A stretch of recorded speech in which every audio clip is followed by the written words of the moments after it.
সম্মানিত অধ্যকার সভাপতি, আজকের অনুষ্ঠানের প্রধান অতিথি পীরে কামেল আল্লামা মাহমুদুল হাসান সাহেব, যেহেতু সংক্ষিপ্ত সময় এজন্য সকলের নাম বলছি না, আমার উস্তাদ তুল্য অনেক আলেম ওলামা এবং সমবয়সী বন্ধুরা, আমি প্রটোকল ভেঙে আমি বক্তব্য দিচ্ছি, এজন্য দুঃখ প্রকাশ করছি। আমি আপনাদের দোয়া নেওয়ার জন্যই দাঁড়িয়েছি। আমি শুধুমাত্র দুইটি কথা বলবো। আমাদের এই যেই সংগঠন প্রতিষ্ঠিত হয়েছে, এই সংগঠনটি একটি দিন প্রতিষ্ঠার একটি অন্যতম একটি অংশ। আর আপনারা জানেন, বর্তমান বাংলাদেশে বিভিন্ন জায়গায় হক্কানি আলেম ওলামারা হক কথা বলতে গিয়ে বিভিন্ন ভাবে হামলা মামলার শিকার হচ্ছে।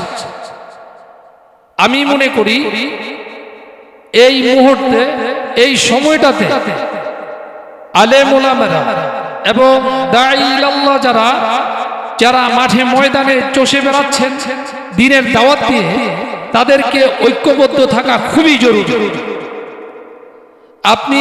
আমি যত বড়ই আলেম, যত বড়ই আমাদের যোগ্যতা থাকুক না কেন, এই তাগুতি শক্তির সাথে আমাদের এই সৎ শক্তিগুলো যদি ঐক্যবদ্ধ না থাকি, তাহলে আমরা আমাদের এই সৎ কথাগুলো, দ্বীনের দাওয়াতগুলো সুন্দরভাবে স্বচ্ছভাবে বাংলাদেশে আনাচে কানাচে পৌঁছাতে পারবো না। এই জন্যই আজকের এই সংগঠন ওয়াজিনদের ইকরাম করার জন্য, তাদের সমস্যার সমাধানের লক্ষ্যে ঐক্যবদ্ধভাবে প্রচেষ্টার মাধ্যমে কাজ করার জন্য এটা গঠিত হয়েছে। আমি আপনাদের কাছে দোয়া চাই। আমি ক্ষুদ্র একজন মানুষ, আমি আল্লাহর রহমতে আমার উস্তাদুল্ল মুরব্বিয়ান আছেন। আমি আল্লাহর কাছে সবসময় একটা জিনিসের জন্য বেশি কৃতজ্ঞতা প্রকাশ করি, যে আমি কোরআনে হাফেজ হয়েছি। আলহামদুলিল্লাহ, আজকে 20 থেকে 24 বছর যাবত আমি ঢাকাতে নামাজ পড়াই। আর আপনাদের দোয়ায় আমি বর্তমানে আমার পেশা হিসাবে ঢাকা জাজ কোর্টে নিয়মিত প্র্যাকটিস করছি এবং হাইকোর্টে কাজ থাকলে সে জায়গায় প্র্যাকটিস করছি। আমি যখনই আমাদের আলেম ওলামারা জজ কোর্টে গেছে, আমি সব প্রণোদিত হয়ে আমি ওনাদের মামলার সামনে এবং ওনাদের সাথে থেকে ওনাদেরকে বসার ব্যবস্থা করে দিয়েছি।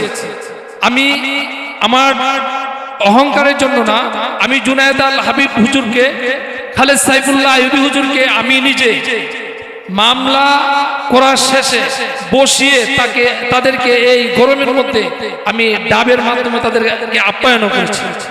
আমি চেষ্টা করি যারা বাংলাদেশে আলেম ওলামা আছে, যারা নিজের জীবন বাজি রেখে ইসলামকে বিজয় চায়, যারা নিজের সন্তান এবং তাদের মায়া ছেড়ে দিনকে দিন রাতকে রাত দেশে এই ইসলামের জন্য বিভিন্ন জায়গায় সফর করে, তাদের পাশে দাঁড়ানোর জন্য আমার জীবনের একটা ইচ্ছে।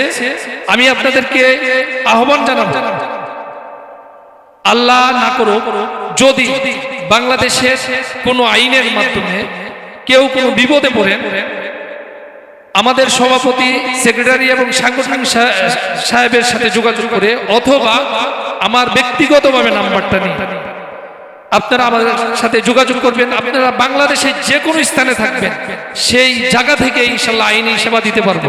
আরেকটি কথা শুধু বলতে হয় আলেম ওলামাদের জন্য, আমাদের যদি আইন জানা থাকে, আমাদের কোনো লোকই আমাদেরকে অন্য পথে ডাইভার্ট করতে পারবে না। শুধু পুলিশ হইলেই যে আপনার ওয়াজ মাহফিল ইত্যাদি বন্ধ করতে পারবে এরকম একটা নিয়ম পদ্ধতি আছে।